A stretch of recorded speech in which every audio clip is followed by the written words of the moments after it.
labadan sawir aad arkaysaan midna dacalkan ka muuqdo waxay horta idin tusinaysaa markaad qabiil u codeysid iyo markaad qaaran u codeysid waxyaabaha aad helaysid.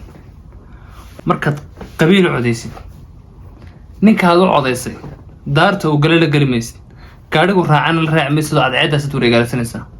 waxaa laga yaabaa haddaad xitaa xafiiska shaqo doonata adiga bilaa camal aad tiraahdo war aniga maalintii kuu codeeyey nin aad isku reertiin baan hay aqoonna waan leeyahay shaqaysi inaan waxba ku siin.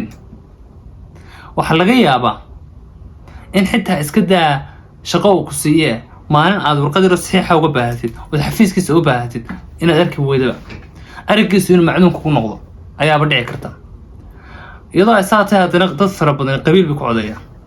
2021 Hargeysa way tashatay, qaran baana u codeysay, horumar bay u codeysay. xataa iska daa dadkii codeynayay kuwii loo codeeyay hanka maayarnimo rabay waxay xil hankoodii uga tanaasuleen. cabdikariin axmed mooge maanta Hargeysa waa kaa natiijadeedu waa haysataa. burcase nagoog wixii ka dhacay natiijadeeda waa ka waxayd leeyahay inta aad labadan isku dooranaysaan dalkii waad ka hadheen. ragga dooranee maanta kursigaa ku dakeeya darsi baanu darsin baanu ku leenay. duqu waa jifadeyda degmadaa annagaa leh, baawur baanu ku dul joognaa, beeshaa waan ka da'weynay, darajaan ka sarreeya.